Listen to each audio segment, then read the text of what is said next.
Selamat sejahtera semua. Video ini disediakan untuk menghasilkan tugasan kumpulan MPU 1043 Falsafah dan Isu Semasa Grup T.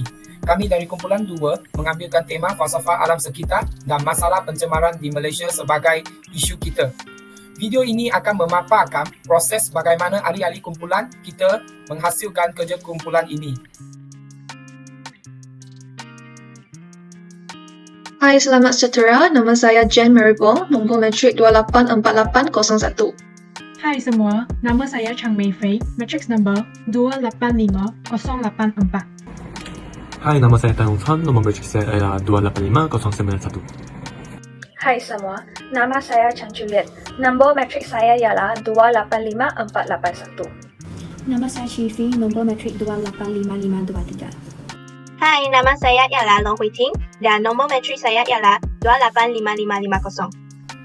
Hai, saya Gan Ren Tiong, matriks number saya 285605. Bismillahirrahmanirrahim. Assalamualaikum warahmatullahi wabarakatuh. Nama saya Ahmad Afan bin Minamin dengan nombor metrik 285623.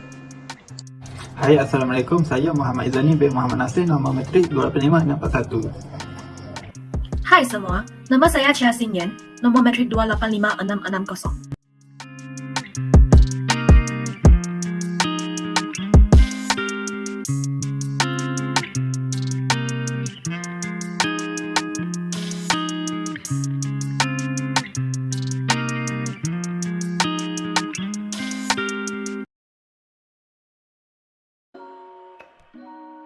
Saya telah diagihkan tugasan untuk membuat infografik. Sebelum saya mulakan infografik saya telah melayari internet untuk mendapatkan lebih banyak informasi tentang masalah pencemaran di Malaysia. Berikut adalah laman-laman web yang saya melayari. Berikut adalah berita tentang masalah pencemaran di Malaysia. Berikut juga adalah berita tentang masalah pencemaran di Malaysia. Selepas itu, saya bermula untuk membuat infografik saya. Saya telah diagihkan untuk membuat pengenalan, objektif kajian, jenis-jenis aktiviti yang menyebabkan pencemaran, metodologi kajian, jenis pencemaran yang berlaku di Malaysia, faktor-faktor yang menyebabkan pencemaran berlaku, kesan-kesan jika pencemaran tidak ditangani, langkah-langkah untuk menangani pencemaran berlaku di Malaysia.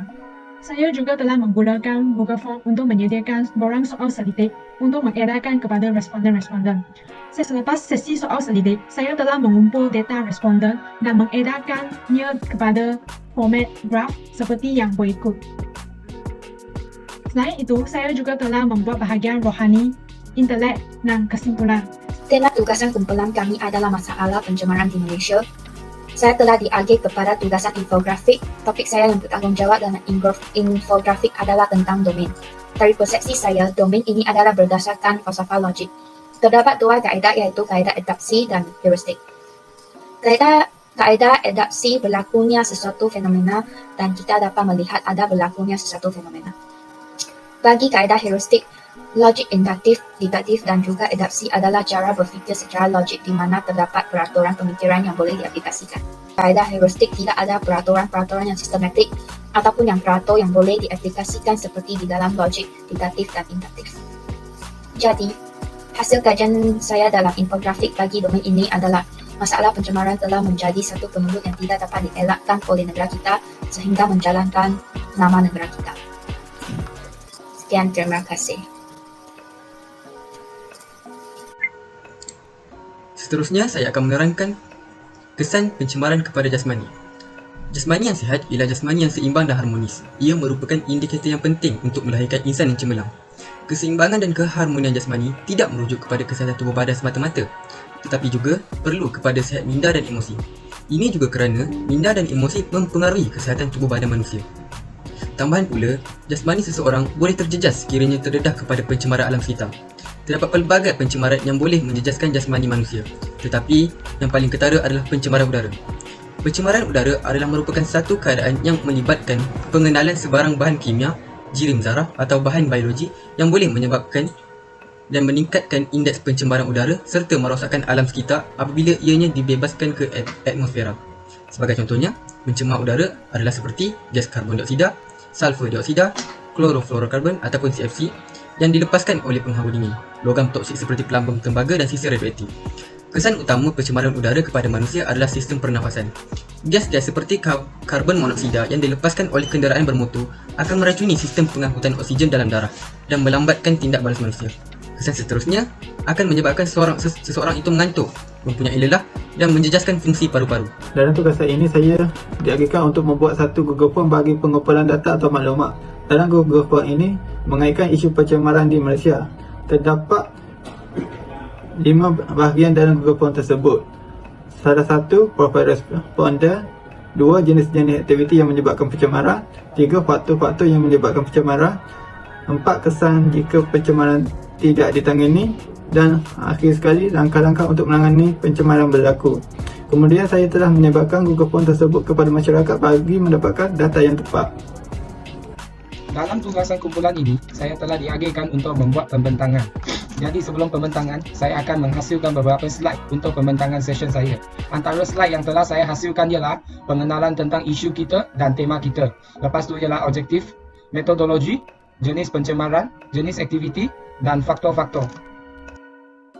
Dalam tugasan ini, saya telah ditugaskan untuk menjadi pembentang untuk hasil kerja kami nanti. Lepas tu, saya juga ditugaskan untuk menyiapkan slide pembentangan yang terdiri daripada kesan-kesan pencemaran, langkah-langkah untuk mengatasi masalah pencemaran, domain analisis falsafah yang terdiri daripada bahagian domain, jasmani, emosi rohani serta intelek. Iaitu semua daripada saya. Terima kasih. Dalam tugasan ini, saya telah diagihkan menjadi pembentang dan menyediakan slide pembentangan. Untuk memastikan pembentangan saya disampaikan dengan lebih jelas, saya telah bertanggungjawab untuk menghasilkan beberapa slide pembentangan iaitu dapatan kajian yang terdiri daripada data demografi, jenis-jenis aktiviti yang menyebabkan pencemaran, faktor-faktor yang menyebabkan pencemaran berlaku, kesan jika pencemaran tidak ditangani, dan langkah-langkah untuk menangani pencemaran berlaku, serta kesimpulan. Dalam tugasan kumpulan ini, saya akan ditugaskan untuk membuat video. Saya akan menggunakan CapCut untuk mengeditkan video tugasan kumpulan ini.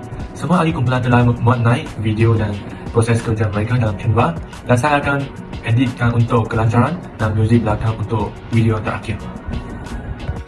Dalam tugasan kumpulan ini, saya telah ditugaskan membuat poster utama dan beberapa slides dalam video ini.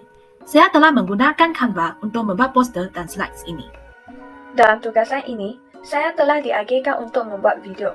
Saya telah mengadakan Google Meet dan Webex untuk kumpulan kami untuk membuat perbincangan tentang tugasan kami. Saya telah rakam situasi perbincangan kami. Selepas itu, saya akan cut dan edit perbincangan kami di Google Meet dan Webex dan masukkannya ke dalam video tugasan kami. Okey, selamat malam semua. Tentang tugasan kumpulan kita, ada tak apa cadangan untuk kita punya tema? Saya menjalankan falsafah ekonomi. Maybe kita boleh buat tentang inflation atau itu kemiskinan.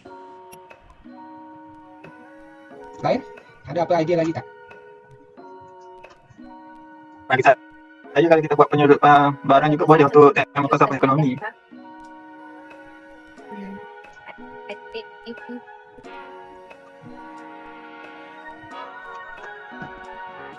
Kalau bagi saya rasa falsafah alam sekitar lebih baik. Saya rasa tema ini lebih menarik. Ya, betul. Saya rasa falsafah alam sekitar kami boleh bincang tentang bencana alam atau perubahan cuaca dan iklim. Ya, saya setuju dengan kamu ambil tema falsafah alam sekitar. Kalau falsafah alam kita boleh bincang macam benda. Antaranya kita boleh bincang keputusan Taiwan atau pencemaran. Saya rasa banyak topik yang menarik boleh dibincangkan dalam falsafah ini. Saya cadangkan kalau falsafah kemanusiaan juga boleh. Kami boleh bincang penderaan kanak-kanak atau perdagangan manusia. Tema ini boleh juga. Saya setuju dengan falsafah kemanusiaan yang tadi saya yang sebutkan lah. Bagi saya lebih prefer kita ambil falsafah alam sekitar. Ya, saya pun masih rasa falsafah alam sekitar lebih baik. Okey, saya dengar semua ni ada yang nak falsafah ekonomi, ada yang nak falsafah kemanusiaan, tapi yang majoriti nak falsafah alam sekitar. Jadi kita memilih falsafah alam sekitar sebagai tema kita, boleh tak? Boleh. Boleh kalau boleh kita pilih satu tajuk untuk kita punya tema ini. Ada apa cadangan tak? Untuk topik kita. Kalau kita buat pencemaran, macam mana dengan topik ni? Saya rasa Saya setuju dengan pencemaran. Saya rasa boleh. Saya juga setuju lah. Okey, saya tengok majoriti pun sudah setuju. Jadi kita final decision kita pilih falsafah alam sekitar sebagai tema kita. Lepas tu tajuk kita ialah pencemaran di Malaysia lah. Okey. Okey. Okey, macam tu nanti kita akan agihkan tugas dan masing-masing buat tugas lah. Terima kasih semua. Okey, thank you. Okey. Thank you. Bye-bye. Bye.